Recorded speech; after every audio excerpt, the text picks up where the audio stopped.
Good day to all. வாங்க மேக்ஸை புரிஞ்சு படிப்போம். 8th ஸ்டாண்டர்ட் சாப்டர் 3 அல்ஜீப்ரால எக்ஸசைஸ் 3.6ல 5th கொஸ்டின் என்ன கொடுத்துருக்காங்கன்னு பார்த்தீங்கன்னா ஃபைண்ட் எக்ஸ். அதில் ஃபர்ஸ்ட் சப்டிவிஷன் -3 × 4x + 9 = 21. இதில் நம்ம எக்ஸை கண்டுபிடிக்கணும். ஓகேங்களா?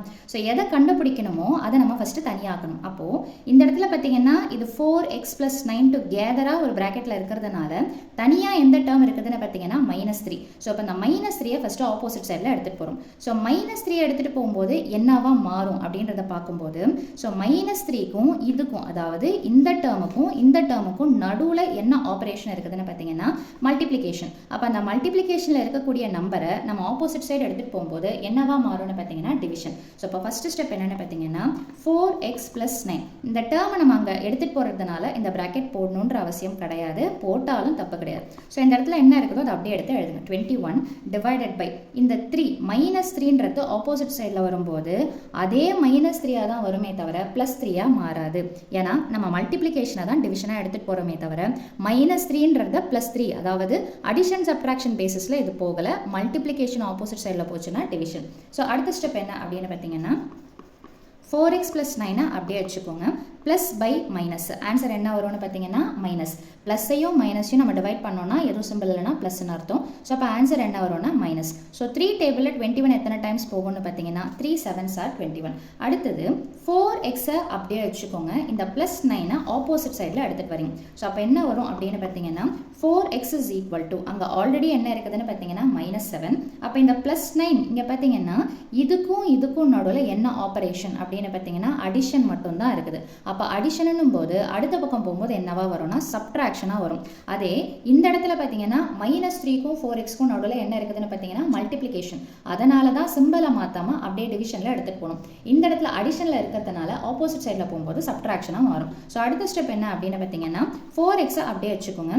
ரெண்டும் சேம் சிம்பிள், -7 -9 சேம் சிம்பிள். இந்த இடத்துல மல்டிப்ளிகேஷன் சிம்பிளே கிடையாது, அடிஷன் சப்ட்ராக்ஷன் பேசிஸில் தான் வருது. ஓகேங்களா? அப்போ சேம் சிம்பிளாக இருந்தால் ஆட் பண்ணணும். ஆட் பண்ணால் என்ன கிடைக்கும்னு பார்த்தீங்கன்னா 16. ஆட் பண்ணிவிட்டு அந்த சேம் சிம்பிளை அப்படியே எடுத்து போட்டுடணும். அடுத்தது 4xனா என்ன அர்த்தம்? 4 × x. அப்போ எக்ஸை மட்டும் இந்த பக்கம் வச்சுக்கோங்க. ஆல்ரெடி அங்கே என்ன இருக்குதோ அதை எடுத்து எழுதுங்க. இது மல்டிப்ளிகேஷன் 4. அப்போ மல்டிப்ளிகேஷன் 4 ஆப்போசிட் சைடில் வரும்போது டிவிஷன் 4ஆக மாறிடும். ஸோ அப்போது x -/+னாலும் ஆன்சர் என்னதான்னு பார்த்தீங்கன்னா மைனஸ். அதாவது ஒரே ஒரு மைனஸ் இருந்ததுன்னா அது ஆன்சரில் என்ன தான் வரும்னு பார்த்தீங்கன்னா மைனஸ்ன்னு தான் வரும். ஸோ 4 டேபிளில் 16 எத்தனை டைம்ஸ் போகும்னு பார்த்தீங்கன்னா 4 டைம்ஸ். ஸோ அப்போது எக்ஸோடைய வேல்யூ என்னென்னு பார்த்தீங்கன்னா -4.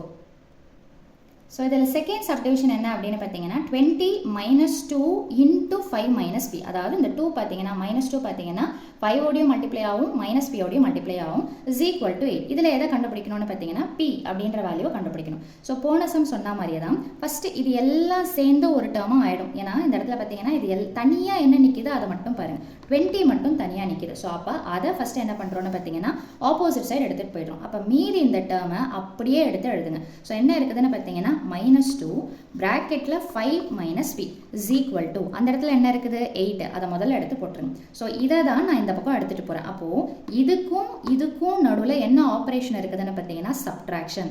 அப்போ அடிஷன் சப்ட்ராக்ஷன்ன்ற கான்செப்டில் இது வந்துடும். அப்படின்னா அடிஷன் சப்ட்ராக்ஷனில் நீங்கள் ஒரு நம்பரை ஆப்போசிட் சைடில் எடுத்துகிட்டு போகிறீங்கன்னா சிம்பிள் மாறுமே தவிர நம்பர் தலைகீழாக போகாது. ஸோ அப்போது இதுக்கு என்ன சிம்பிள்னு பார்த்தீங்கன்னா +20. அப்போ அடுத்த பக்கம் போச்சுன்னா என்ன வரும்னு பார்த்தீங்கன்னா -20. ஸோ நெக்ஸ்ட் ஸ்டெப் என்ன வரும்னா -2 அப்படியே வச்சுக்கோங்க. 5 - p அப்படியே வச்சுக்கோங்க. இப்போது 20க்கு உண்டான சிம்பிள் என்ன இருக்குதுன்னு பார்த்தீங்கன்னா -8க்கு உண்டான சிம்பிள் எதுவும் இல்லைனா ப்ளஸ்ன்னு சொல்லிட்டு அர்த்தம். வேறு சிம்பிள்னா சப்ட்ராக்ட் பண்ணணும். ஸோ 20ல் 8 போச்சுன்னா 12. சப்ட்ராக்ட் பண்ணிவிட்டு பெரிய நம்பரோட சிம்பிள் எடுத்து எழுதணும். ஸோ 20ல் 8 போச்சுன்னா 12. பெரிய நம்பருடைய சிம்பிள் என்னென்னு பார்த்தீங்கன்னா மைனஸ். அடுத்த ஸ்டெப்பில் பார்த்தீங்கன்னா இப்போ திரும்பவும் நெக்ஸ்ட்டு இப்போ இதில் எது தனியாக இருக்குதுன்னு பார்த்தீங்கன்னா -2 5 - p அப்படின்னு தனியாக பிரிக்கலாங்களா? அப்போது இதை அப்படியே வச்சுக்கோங்க. இந்த -2 ஆப்போசிட் சைடில் எடுத்துட்டு வாங்க. அப்போ எதை வச்சுக்க போகிறோமோ அதை முதல்ல அப்படியே எடுத்து எழுதுங்க. பிராக்கெட் போடணுன்ற அவசியம் கிடையாது, ஏன்னா இந்த டேர்மை நம்ம இந்த பக்கம் எடுத்துகிட்டு வந்துடுறோம். ஸோ இருக்கிற டேர்மை ஃபஸ்ட் எடுத்து எழுதுங்க. இப்போது நமக்கு ஒரு டவுட் வரும், இந்த -2 அடுத்த பக்கம் போச்சுன்னா +2 வருமா, இல்லை பையில் -2 வருமா, இல்லை பையில் +2 வருமா அப்படின்னா என்ன பண்ணணும், இந்த -2 எதை நம்ம வச்சுருக்கிறோம், இதை வச்சுருக்கிறோம் இல்லைங்களா இங்கே. ஸோ அப்போது இதுக்கும் நடுவில் என்ன ஆப்ரேஷன், மல்டிப்ளிகேஷன். எதுவுமே நம்பர் இல்லைனா, எதுவுமே சிம்பிள் இல்லைனா மல்டிப்ளிகேஷன் அர்த்தம். அப்போ மல்டிப்ளிகேஷன் ஆப்போசிட் சைடில் போச்சுன்னா என்னவா வரும்னு பார்த்தீங்கன்னா டிவிஷன். அப்போ டிவிஷனில் வரும்போது உங்களுக்கு நம்பர் தான் தலைகீழ போகுமே தவிர சிம்பிள் மாறவே மாறாது. அப்போ என்ன வந்துடும்னு பார்த்தீங்கன்னா -2 அப்படியே வந்துடும். ஸோ நெக்ஸ்ட் ஸ்டெப்பில் 5 - p அப்படியே போட்டுக்கோங்க. மைனஸ் பை மைனஸ் என்ன ஆகிடும்னு பார்த்தீங்கன்னா ப்ளஸ் அல்லது கேன்சல் அப்படின்னு நீங்கள் சொல்லிக்கலாம். ஸோ 2 டேபிளில் 12 எத்தனை டைம்ஸ் போகும்னு பார்த்தீங்கன்னா 6 டைம்ஸ். இப்போது நம்ம கண்டுபிடிக்க வேண்டியது யார், p கண்டுபிடிக்க வேண்டியது எந்த டேர்மாக இருந்தாலுமே அது பாசிட்டிவாக தான் இருக்கணும். ஆனால் இங்கே p எப்படி இருக்குதுன்னு பார்த்தீங்கன்னா நெகட்டிவாக இருக்குதுங்களா. ஸோ நான் என்ன பண்ணுறேன், p-யை இந்த பக்கம் எடுத்துகிட்டு போய்ட்றேன். அப்போ இங்கே இருக்கிற 6 என்ன பண்ணணும், இந்த பக்கம் எடுத்துகிட்டு வந்துடணும். ஸோ ஃபஸ்ட்டு யாரை நம்ம எதுவுமே பண்ணலையோ அவங்கள முதல்ல எடுத்து எழுதிடுங்க. ஸோ 5-ஐ அப்படியே எடுத்து எழுதிடுங்க. இது மைனஸ்ன்ற கான்செப்டில் தானே வருது. அப்போ அடிஷன் சப்ட்ராக்ஷன் கான்செப்ட் அப்படின்னு ஞாபகம் வச்சுக்கும். அடிஷன் சப்ட்ராக்ஷன்னா என்ன ஆகும், சிம்பிள் சேஞ்ச் ஆகும், நம்பர் சேஞ்ச் ஆகாது. ஸோ அப்போது +6ன்னு இருக்கிறது இந்த பக்கம் வந்துருச்சுன்னா -6 இஸ் ஈக்குவல் டு -p அடுத்த பக்கம் போச்சுன்னா என்ன வரும்னு பார்த்தீங்கன்னா +p.